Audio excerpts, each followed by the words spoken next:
High বন্ধুরা, আমি রিয়া আবার চলে এসেছি আজকে নতুন একটা মিষ্টির রেসিপি নিয়ে।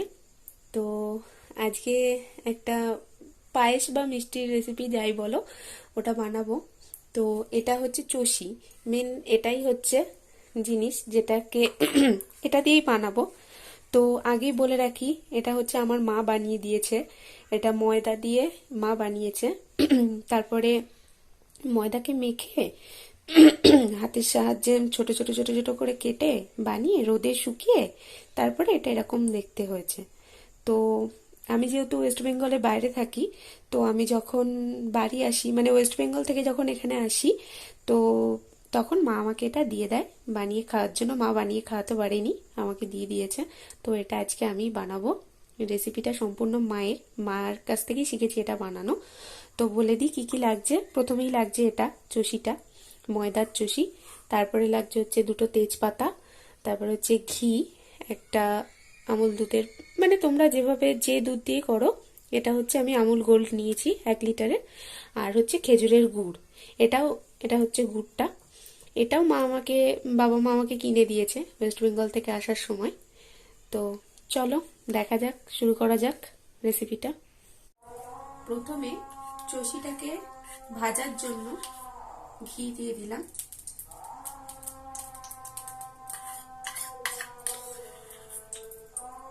1 চামচ মতো ঘি দিয়ে দিলাম। ঘিটা একটু জমাট জমাট আছে, যেহেতু ঠান্ডা আছে তাই জন্য। একদম গলে গেলে তারপরে আমরা চষিটা দিয়ে দেবো। গ্যাসটা আমার সিমে করা আছে। এবার চষিগুলোকে আমি দিয়ে দেবো।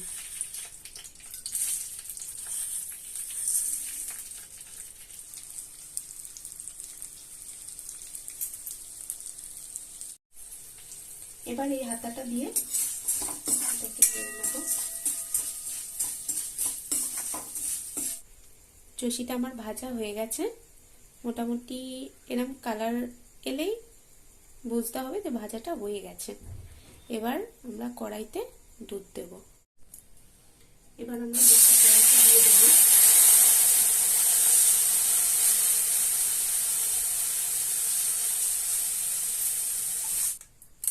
এবার তেজপাতা দুটো দিয়ে দিলাম। 1/2 চামচ মতন ঘি দুধের সাথে মিশিয়ে দেব। দুধটা একটু গরম হয়ে গেলে তারপর দুধের মধ্যে চষিগুলোকে দিয়ে দেবো। কারণ যেহেতু এটা ময়দার বানানো, তাই মোটামুটি দুধ একটু গরম হতে এটা দিয়ে দিতে হবে, কারণ এটা ফুটতে অনেকটা বা এটা সেদ্ধ হতে অনেকটা সময় লাগবে। এবার আমি এটাকে নাড়তে থাকবো।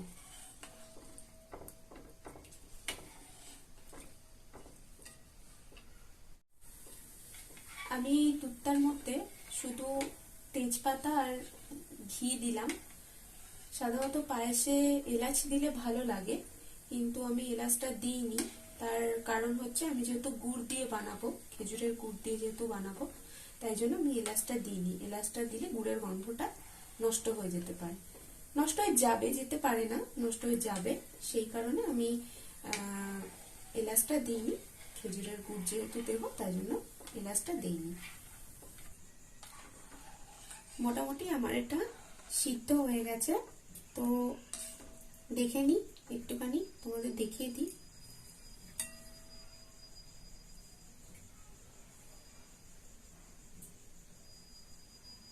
একদম মোটামুটি সিদ্ধ হয়ে গেছে এটা।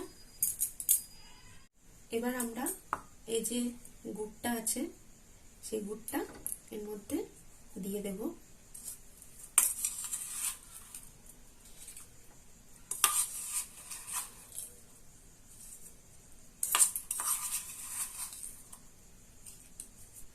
এবার এটাকে আস্তে আস্তে নাড়তে থাকবো, গুড়টা যতক্ষণ না পর্যন্ত গলে যাচ্ছে। কারণ এটা পাটালি গুড়, ঝোলা গুড় নয়, তাই জন্য একটু ওয়েট করতে হবে গলা পর্যন্ত। তো গ্যাসটা আমি বাড়িয়ে দিলাম সামান্য একটু, সিম করাই ছিল।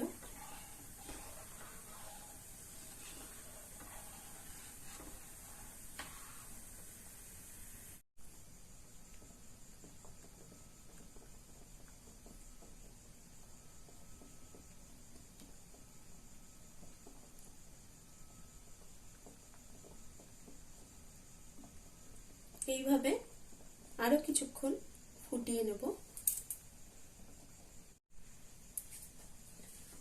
আমার কিন্তু চুষি মোটামুটি রেডি, প্রায় রেডি হয়ে গেছে, কিন্তু আমি এতটা দুধটা পাতলা রাখবো না, আর একটু টানাবো, তাই জন্য আর একটু কিছুক্ষণ ফোটাবো।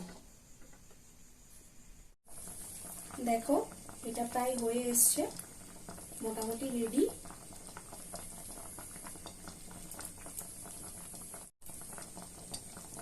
এবার নামিয়ে নেব। আমার চষির পায়েস একদম তৈরি, আর খুব সুন্দর একটা গন্ধ বেরিয়েছে, খেজুর গুড়ের তো দারুণ একটা গন্ধ বেরোচ্ছে। তো তোমরাও ট্রাই করো। আর একটা কথা বলে রাখি, এইটা রান্না করতে কাজু বা কিশমিশের সেভাবে প্রয়োজন হয় না, তো সেই জন্য আমি দিইনি। তোমরা চাইলে দিতে পারো, দিলে খারাপ লাগে না, তবে এটা এরম ভাবে বেশি খেতে ভালো লাগে। কাজু কিশমিশ তো আমরা নর্মাল চালের পায়েসে বা সিমুয়ের পায়েস করলে দিয়ে থাকি, তো এটা তো একটু আলাদা, তো ওই জন্য না দিলেও হয়। এটা না দিলেই আমার তো বেশি ভালো লাগে, না দিলে, তাই জন্য আমি দেইনি। তো তোমরা চাইলে দিতে পারো, ঠিক আছে। আর আবার আসবো পরবর্তী ভিডিও নিয়ে, নতুন কোনো ভিডিও নিয়ে বা নতুন কোনো রান্না নিয়ে। ততদিন পর্যন্ত ভালো থেকো, টাটা।